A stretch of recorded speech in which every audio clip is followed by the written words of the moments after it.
devastating Hurricane Harvey seemed to come from nowhere, putting an abrupt end to the perplexing 12-year-long hurricane drought in the continental U.S.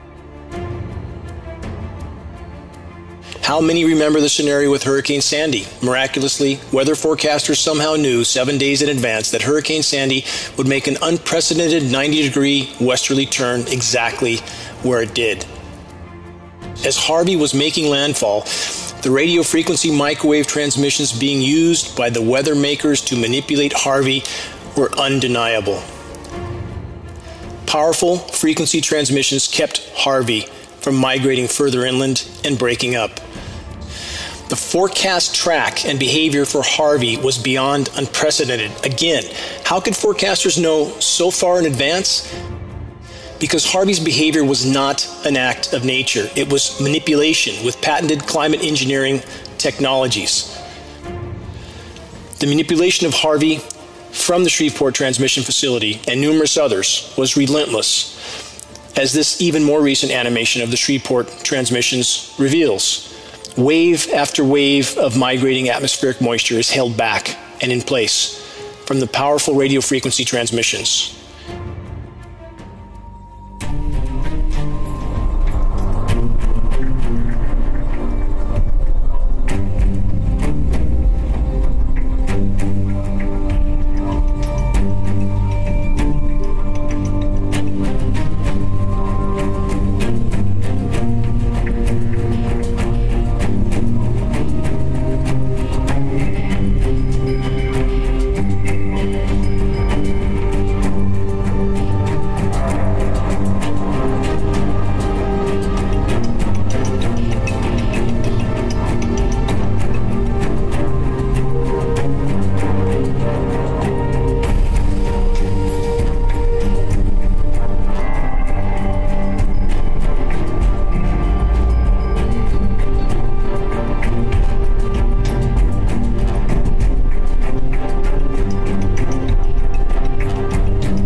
Este ciclón tiene un movimiento muy extraño. Normalmente los ciclones van hacia la parte norte. Este está avanzando hacia el sur. O sea, este está haciendo exactamente un movimiento contrario.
Economistas, banqueros, fondos de inversión y financieros se muestran cada vez más interesados en la crisis medioambiental. Afirman que pueden salvar el planeta a su manera, con dinero. Especies y bosques en peligro son tratados como productos financieros. La naturaleza es el dorado del siglo XXI. Un nuevo sector económico con promesas de inmensos beneficios para los inversores. Bancos, financieras, empresas y estados acuden atraídos por los beneficios. En Estados Unidos, la protección de las especies está en manos de estos nuevos banqueros. Empresas, inmobiliarias, constructoras de carreteras, cualquiera cuya actividad ponga en peligro la fauna salvaje tiene que pagar a estos bancos. La naturaleza no se produce para ser vendida. La naturaleza no tiene un valor económico intrínseco, que sea necesario hacer visible, que sea necesario revelar y que sería revelado por el mercado. Eso es lo que oímos a los que quieren la mercantilización de los servicios ecosistémicos, la comercialización de la naturaleza. Borneo es la tercera isla más grande del mundo. Sus bosques tienen casi 150 millones de años de antigüedad y hace un siglo cubrían toda la isla.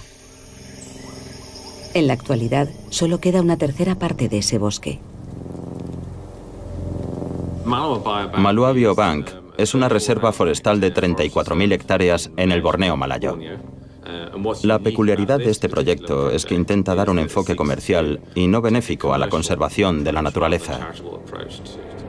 Las plantaciones de aceite de palma han sustituido al bosque primario. Ahora, la isla es un océano del monocultivo. La catástrofe ecológica es completa. En vez de que no valga absolutamente nada, que no tenga ningún valor, la compañía productora de aceite de palma tendría que pagar ese precio para poder destruirlo y cultivar.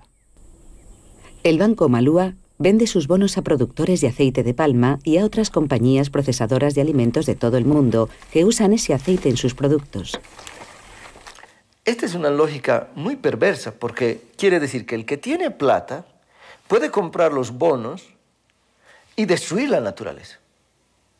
Los certificados de biodiversidad son permisos para contaminar, son permisos para destruir la naturaleza. Por eso este mecanismo es perverso. Ecologistas y banqueros. Esas son las nuevas caras de la conservación de la naturaleza. La banca ecológica apunta a los políticos con su arma económica. Proteger el medio ambiente es un nuevo negocio. Grandes regiones del planeta ya están contaminadas. Hay que coger el dinero allí donde pueda encontrarse.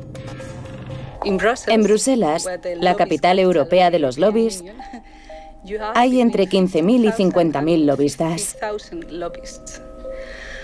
Y la mayoría de ellos trabajan para corporaciones. El Consejo Empresarial Mundial para el Desarrollo Sostenible es un grupo de 200 compañías, muchas de ellas con un pésimo historial de problemas medioambientales, como Río Tinto, Shell, BP, etc. Las mismas compañías que pertenecen a este grupo, en su actividad diaria real, en el lobby ante los gobiernos, presionan exactamente para lo contrario. Presionan para conseguir políticas que beneficien sus intereses comerciales, que no afecten a sus actividades, que no les obliguen a hacer cambios estructurales, que puedan seguir teniendo un impacto devastador sobre las comunidades y sobre el medio ambiente. Vale es una gigantesca empresa minera, miembro del Consejo Empresarial Mundial para el Desarrollo Sostenible. En el corazón del Amazonas, la multinacional explota la mina de hierro más importante del planeta.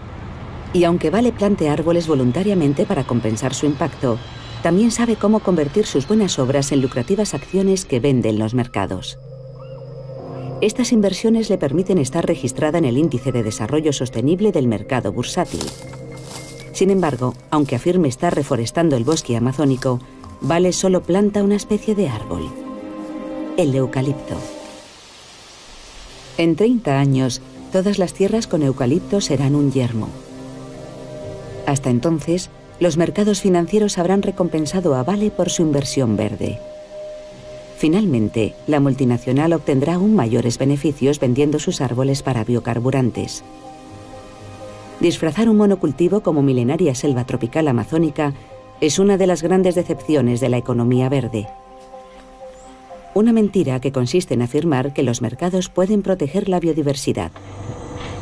Esta es la principal solución ofrecida por los políticos internacionales y los mercados para proteger el planeta. Los países desarrollados pagan por plantar árboles en lugar de cambiar sus métodos. Los principales bancos y empresas han emitido los bonos verdes, un producto de inversión inventado por el Banco Mundial. Ya han emitido decenas de miles de millones de bonos con el objetivo, afirman, de que las finanzas trabajen para salvar el medio ambiente. ¿Qué garantía hay de que las así llamadas finanzas verdes sean beneficiosas para el planeta? La evidencia es muy clara. El precio ha llevado a la degradación y la destrucción. El precio y la financialización son una enfermedad que debemos derrotar. Es como un cáncer del planeta y de la mente humana. La única forma de salir de esta crisis ambiental es saliendo de una lógica de mercado, donde es el mercado el que nos domina, y pasar a una lógica donde es la conciencia humana la que define y decide qué es lo más apropiado para restaurar el equilibrio de la naturaleza.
Barcelona is part of Catalonia, which is a region that has been trying to leave Spain, but there's a lot of struggle about that. And not long ago, the mayor of Barcelona is said to have supported the Palestinian against Israel, and that is normally a way, if you want to get beaten up, that's the way to go. The targets they always choose are locations with a touristic value or a national identity, and also transports, like airports, train stations, bus stations, these type of things. This crazy guy who happened to leave his ID and driver's license in the car, very handy once again, in a rental van. I'm going to come back to why they're using rental things. So it's said that he started at the Plaza de Catalunya, which is the place in Barcelona. And it's a very symbolic place for Barcelona and the whole fight for Catalonia. Then another thing is that when there's multiple victims, there's always multiple nationalities. And this is, when they carry out these false flags, it is to involve as many countries emotionally as possible.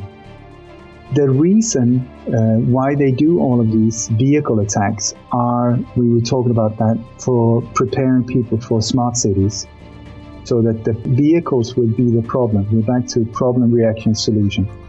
The vehicle is the problem, and the solution will be driverless cars. Now, they're going to make restrictions, or they're suggesting restrictions on van rentals and car rentals.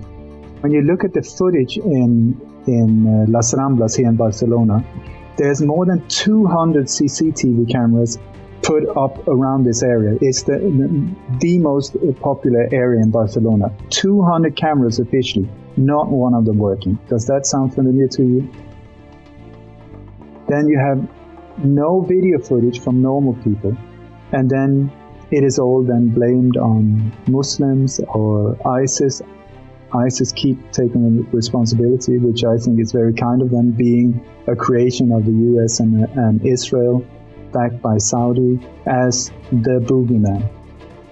But that, yet again, you have to look at each and every single event, because sometimes, even though it's a so-called false flag operation, there can be real victims, but there are also many times only crisis actors, or it can be a mixture of both.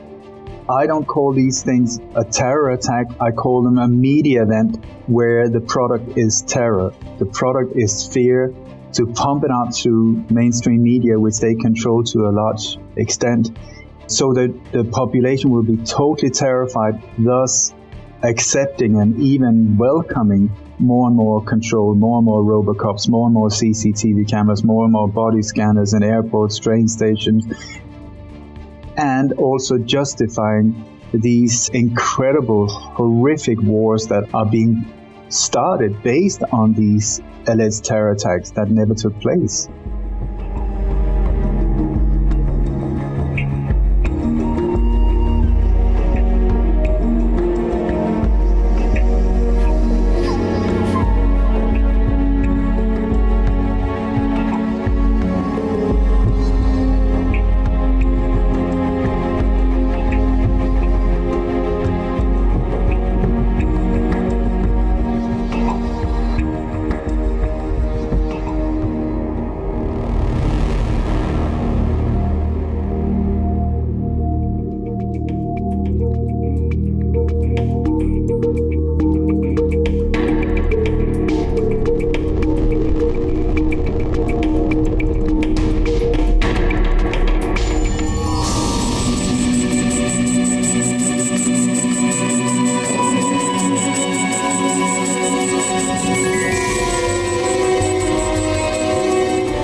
de Macron se debe sobre todo a una operación psicológica contra la opinión pública y el pueblo francés en general.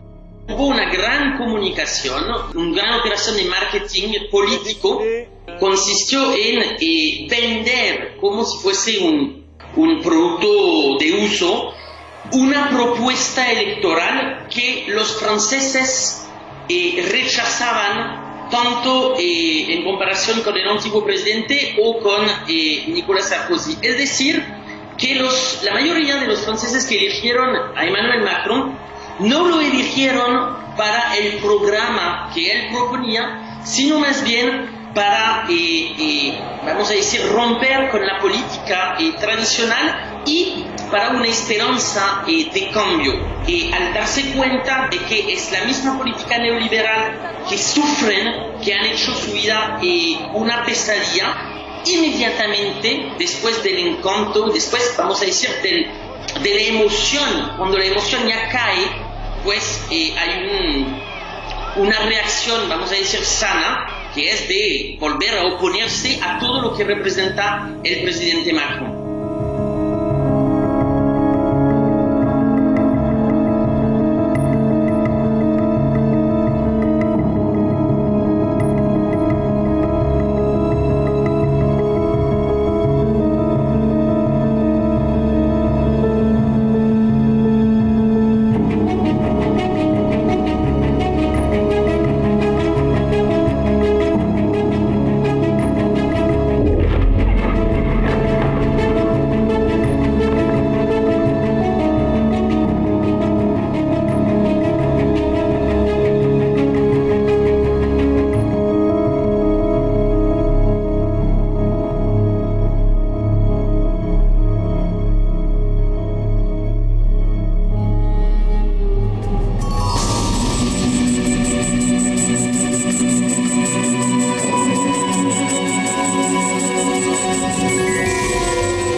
Best not make any more threats to the United States.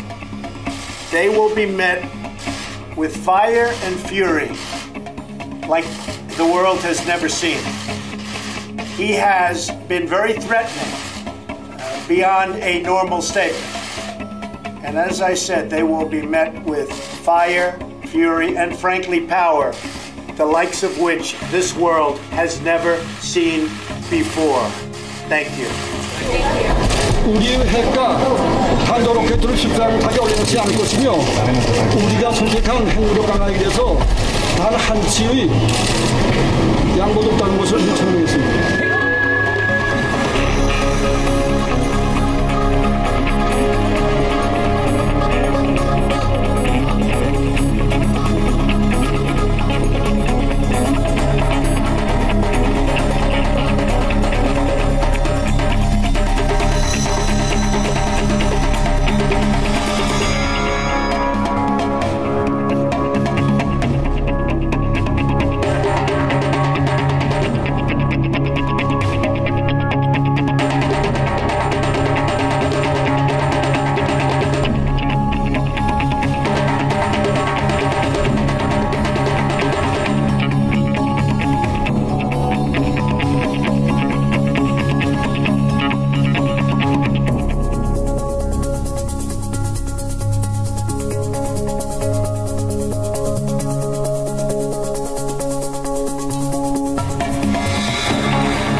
Si Corea del Norte lleva a cabo otra provocación, ignorando nuestras advertencias, tendrán que enfrentar un duro y severo castigo por parte de nuestras Fuerzas Armadas y de la alianza entre Estados Unidos y Corea del Sur.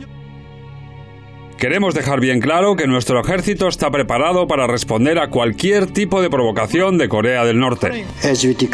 Como declaramos a principios de este año, la República Popular Democrática de Corea continuará fortaleciendo su capacidad defensiva con la fuerza nuclear como predilección, siempre que Estados Unidos mantenga sus amenazas nucleares y no cese los ejercicios militares a las puertas de nuestro país. La presión de Estados Unidos y sus actos provocativos solo proveerán una justificación adicional para que la República Popular Democrática de Corea tome medidas para fortalecer sus capacidades de autodefensa. Creemos que las recientes maniobras marítimas a gran escala, Ulchi Freedom Guardian 2017, realizadas por Estados Unidos y la República de Corea desde este 21 de agosto al 1 de septiembre, no contribuyen a la disminución de la tensión en la península coreana. El problema está que tenemos una memoria muy floja y ocurre esto muy a menudo. Es una cosa que no es nueva, llevamos así del año 2006 y es un fenómeno que viene sucediendo, desaparece o se reblandece, vuelve a recrudecerse, sale otra vez y tal. Es un tema muy largo.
Вести диалог с людьми, которые путают Австрию с Австралией.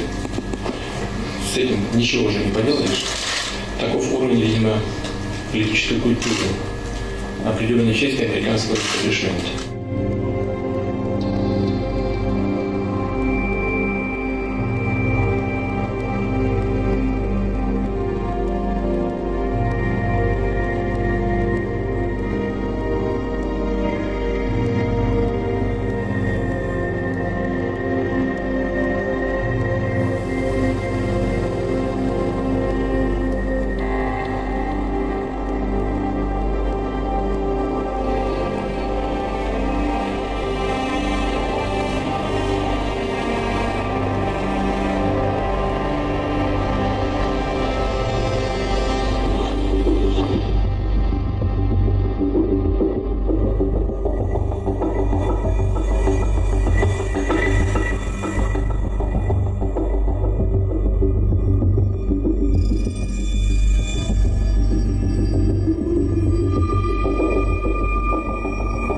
Globalists need enemy, but the right enemy, because the right enemy of globalists are they themselves, because they are going to destroy humanity, to exchange the humankind by artificial intelligence, by kind of cyborgs, and they try to destroy all kind of links of the humanity with its essence, and that is absolutely negative.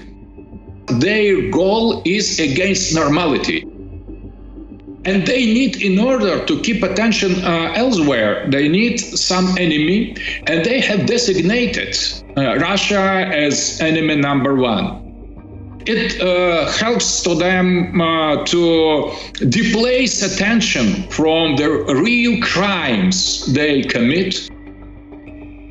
Our president is very democratic and very reasonable, very pragmatic leader. He refuses globalization. He refuses world government. He tries to defend and reaffirm and strengthen Russian sovereignty. That's all. Putin is obstacle for globalization, for fulfillment of the wicked plans of globalists. This battle is not political. That is a metaphysical battle that has nothing to do with short or superficial interests, national interests, and so on. The battle is much deeper than that. And Putin plays here the role of defender of Christian civilization, of traditional society, the defender of human nature. Globalization is a kind of very special ideology that tries to cut all links of human individual with collective identity, with church, with nation, with people, with ethnic, with tradition, and with gender as well. The gender politics is the actual weapon of the same globalist, ultra-liberalist theory. But when we start to oppose to liberalism, we are falling into the trap. We are either going to communism, that is false completely because it's the branch of the same roots, or we are embracing the kind of nationalism or fascism. That is as well the wrong way. And globalists, they use this attitude because they accuse everybody who is against them to be either communist or nationalist or fascist. We are human because we belong to some community, traditional community, organic, historical community. When the liberals, they try to cut all these ties, because for them, nature is something that should be overcome, that should be controlled, should be destroyed finally. The continuation of the same globalist strategy will signify in the next time, in the very, very near time to all the humanity, the end of the human. Now we should be united in order to fight against globalist elite that tries to manipulate Russians as well as Americans. Our peoples are on the same side of the front line.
5G is really the elephant in the living room that no one is paying attention to. So it's been promoted as something that's very, very good. It's about the Internet of Things. And what exactly is the Internet of Things? It's about everything talking to everything else. Now, broadband experience everywhere, anytime, smart vehicles, smart transport, smart infrastructure. You know, it uses a millimeter wave, which can be extremely dangerous to all living things and not just people. It's about mass surveillance and about weaponizing the airwaves. And the studies on it are amazing. There's all sorts of studies, but they're not interested in the studies. That's the thing. This is being rolled out without any studies. They're doing it basically because there's a lot of money involved in rolling it out. Hundreds of billions of microchips connected in products from pill bottles to plant waterers. We must reject the notion that the 5G future will be the sole provenance of urban areas. The 5G revolution will touch all corners of our country. America's local governments will play an important role in determining how we fulfill this national priority. If something can be connected, it will be connected. Now, the Internet of Things is far more concerning than people might think at first glance, because it isn't just your fridge and your smart toaster and your smart television and your smartphone.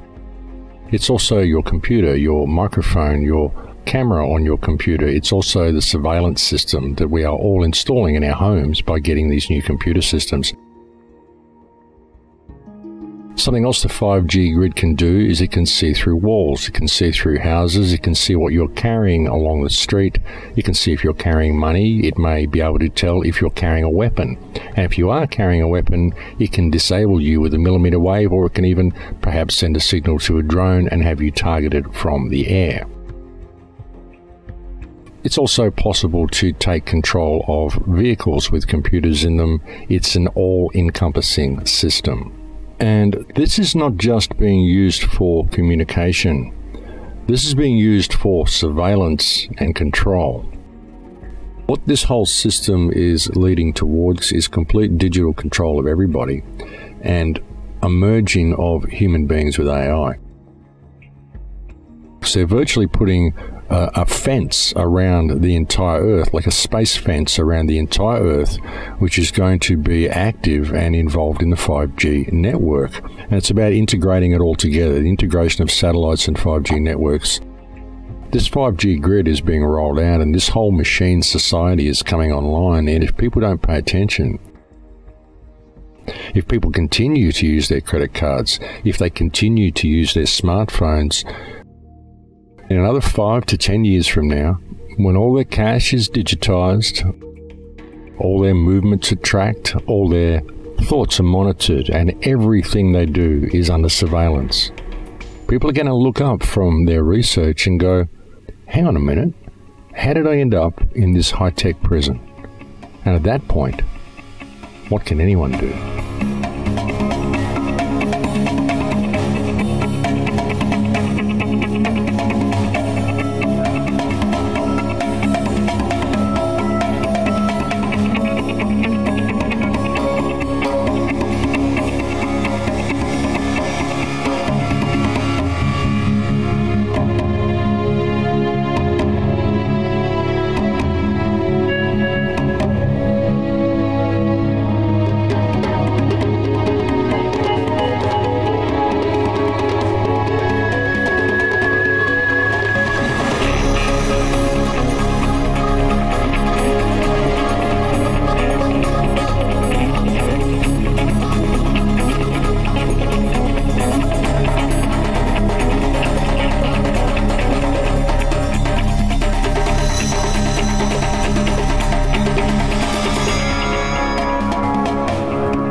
have lost control of the technology in our homes because the people who are putting this technology in our homes are never doing it to make our lives easier. They're doing it to control us. That's their agenda. And they are so wealthy and so rich, it doesn't really matter whether it costs them $500 million and they don't actually get their money back because they're working to orders. These controlled people are bringing up vast amounts of money to put satellites around the Earth to run 5G wireless from satellites. The cost is phenomenal. What you would normally do is build a phone mast and do it. But they want satellites because they don't want people turning them off. If you have satellites which are ground controlled, then it's easier to get at them and turn them off or sabotage them. But if it's running from space, it's very hard to blanket and stop it. And think about the Terminator films with Arnold Schwarzenegger. It was called Skynet, and it was a space-based system. What the whole object of this blasted 5G is to attempt to create an entity within people. It is to place a energy being. It's not like a jinn, it's not a demon, it's nothing like that. It's more like a fourth dimensional, lower fourth type being, and attempting to get them to infest in a person. Because what AI is doing is attempting to control the nervous system of the human race. 5G is a potential that they see to allow them to rewire the brains of people. The whole object is to turn people into robots. Their agenda is to control the human race, and they don't give a fig about anything else.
What the global elite have figured out, your house is a geographic feature on the face of the planet.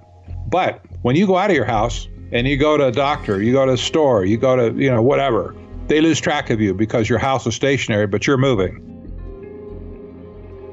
Well, the new theory in social engineering is we have to also set a geographic point, if you will, on all the moving objects in society. Cars move, people move, drones move, other things move. They want to track those moving things as points of geography, and that requires connectivity to do that. Mobile connectivity, not fixed connectivity, mobile connectivity. So the new 5G standard is going to provide people in cities, for instance, on their cell phones and other things that they carry with at least 100 megabit per second connection. Now, you probably don't even get that at your home right now with your cable. That's so fast, you just can't hardly imagine how fast it is. That means everything's connected in real time. Real time. 5G is going to allow for instantaneous survey of the entire landscape. Geospatial intelligence is the driving technocrat mentality behind 5G and behind connecting the world, that is the Internet of Everything, together. That is the driving impetus behind this. And you can see how science is going to put this dragnet around the human race. I think the most appropriate end state that we could name it would be scientific dictatorship.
Como usted sabe, esperábamos ansiosamente la posibilidad de obtener imágenes de la presencia de objetos voladores no identificados en el cielo cuando ocurría el eclipse.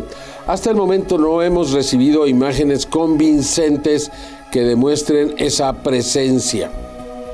Como ocurrió en el 2009 en China, donde evidentemente la gente salió a ver el eclipse y grabó a estos objetos, al grado de que el gobierno chino se comprometió a dar una respuesta a lo que había sucedido y nunca lo hizo. También sucedió en México en 1991 y por esta razón pues esperábamos que en este eclipse también se dieran estos acontecimientos, pero lo seguimos esperando.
The secret space program is made up of basically paperclip scientists that came over after World War II.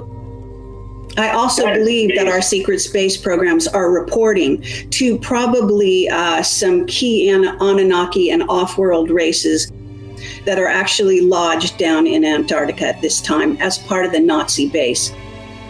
The bottom line with NASA and the secret space program, and why it should matter to Americans and the world in general, is that their money is going and being funneled right into these programs. And their children are also being used, abused, trained, segregated. They pick only the creme de la creme and bring them into the projects to work as scientists, engineers, to work on and off planet, et cetera, et cetera. A lot of my whistleblowers are those types of children who grew up in the program, were spotted at a very young age. The Terminator scenario on planet Earth is real. We have a Skynet chip. We have a Skynet organization. We have a network of nanosatellites that are watching our every move. We are a human experiment. We have been also invaded multiple times by other races. So now we are a melting pot of many, many other interstellar races. And the Gray Human Hybrid program is a program to be very aware of. It has been very successful. So it worked through the abductions of females and through the implantation of eggs with a lot of what we call those gray. This is not the programmable biological entity grays, which are like a little artificial intelligent being that were created even by our secret space program. But I'm talking about the grays that come from other planets and have invaded our planet. And they want to be part of this grand experiment. They want to have boots on the ground, and this is the way they do it. They put in their DNA, and then they reincarnate. The bottom line is that you've got a whole slew of wonderfully gifted children who are fully half gray on this planet now, who have come in through this Gray Human Hybrid program that the military was fully culpable in allowing to happen. The trouble with this is, and the trouble with being half gray and half humanoid, so to speak, is that you are going to be a lot less empathetic. You're going to be highly intellectual. You're going to also have a huge area where there's a lack of an emotional connection between the brain and the heart. And so this is a problem with some of the incarnating beings here to Earth at this time. In essence, we are food for a race of reptilians who have been trying to dominate this planet for eons. There have been interstellar wars with these beings. That's what the War of Worlds is all about. And we are continuing it here on and off the planet. My general sense is that you're very positive that we're going to win this War of the Worlds. And that human consciousness, human empathy, and human love is ultimately going to triumph. Yes, and we are far more intelligent than we give ourselves credit for. So the bottom line is that our emotional intelligence, which is a combination of our, intellectual and heart sort of awareness, this resonant sort of composite, and our souls are incredibly intelligent, and we will bypass, and we do bypass artificial intelligence in this way. And this is how we can deceive the state. This is how we can deceive Big Brother, etc., is by using that resonant ability and also the Kundalini energy that we come by through our birthright. The bottom line is we are linked to Source and through our higher selves, and we have actually multiple incarnations simultaneously.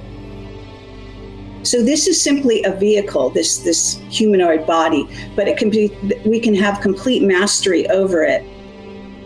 We are slowly but surely connecting the dots and realizing that we have been slaves, a slave species, to other races that have wanted to dominate Earth for eons. So we're breaking out of that shell, so to speak.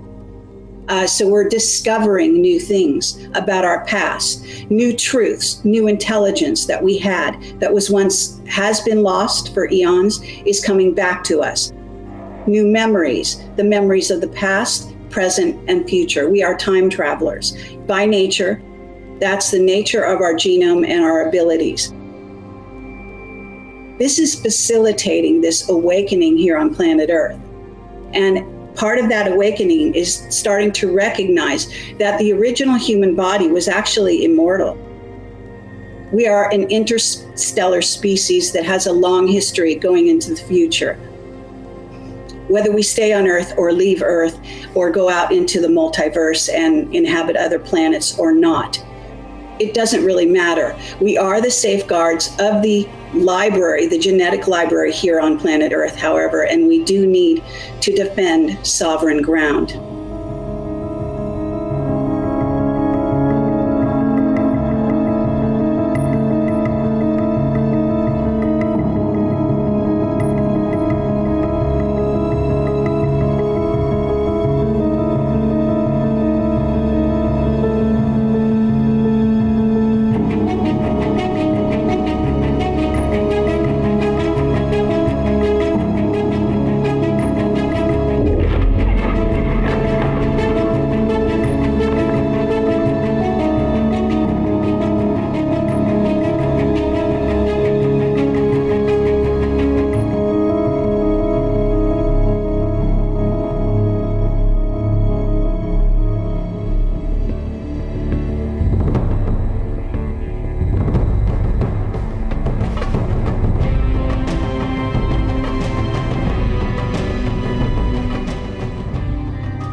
majority of people in the Western world spend the majority of their life living by the hormones of stress. Now, stress is when your body's knocked out of homeostasis. Now, you have three types of stress. You have physical stress, you have chemical stress, and then you have emotional stress. And each one of those things knocks your brain and body out of balance. We can turn on the stress response just by thought alone. You can begin to think about some future worst case scenario, and because the privilege of human beings is that we can make thought more real than anything else, we can focus on that possibility to the exclusion of everything else. And you can knock your body out of physiological balance just by thought alone, and your body, as the unconscious mind, believes it's in that experience in the present moment. And we can unfold past bitter memories that are tattooed in the recesses of our gray matter, and like magic we bring them to life, and in that moment it's real. And we know that the hormones of stress dysregulate and downregulate genes to create disease. So that means then your thoughts can make you sick. So here's my question. If your thoughts can make you sick, can your thoughts make you well? The hormones of stress, though, give the body and brain a rush of energy. And it's like a narcotic. It becomes a drug, and people become very addicted to the adrenaline and the stress hormones, and they use the problems and conditions in their life to reaffirm their emotional addiction so they can remember who they think they are. The bad relationship, the bad job, the terrible circumstances, all of that is in place because the person needs that to reaffirm their emotional addiction. So then if the hormones of stress become like a narcotic, and you can turn on the stress response just by thought alone, then we could become addicted to our own thoughts. You know, like if you have an insecure thought, you begin to feel insecure, right? So if the body has been conditioned to the mind of insecurity, don't you think then the moment you're no longer going to think insecure thoughts and fire and wire those circuits in your brain, and then produce the blend of chemicals for you to feel that way, don't you know your body is going to do what? It's going to look back up at your brain and say, hey, I modified my receptor sites for you. We've been doing this for 20 years. I'm counting on those chemicals coming. Now you're just going to stop? And it's going to start sending signals back to the brain. So when we live by the hormones of stress, and all of the energy goes to these hormonal centers and away from the heart, of course the heart is going to be the first organ that's starved of energy. And the hardest part about change is not making the same choice as you did the day before. Feelings and emotions are the end product of past experiences, and we can remember experiences better because we can remember how they feel. If the environment signals the gene and the environment produces a chemical reaction, then as long as you're feeling the same way every single day, there's no new information coming from the environment, and you keep signaling the same gene.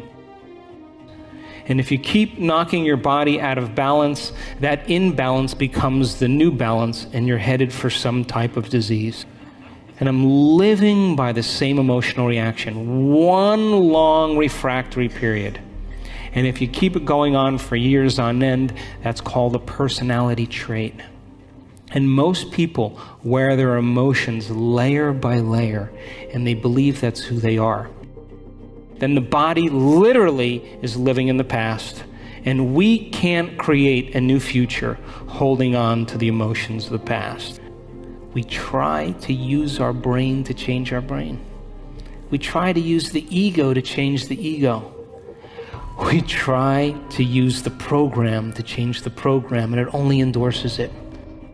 When you become pure consciousness, and we have all the biological and neurological machinery to do this, by the way, you come preloaded with everything you need.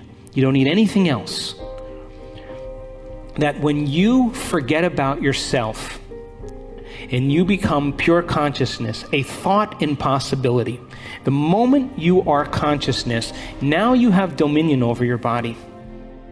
So then if you're working on your anger and your frustration, and I'm working on my fear and my anxiety and my judgment, and I'm taking care of me and you're taking care of you, then everybody was doing that, we would sooner or later start to see some change in the world.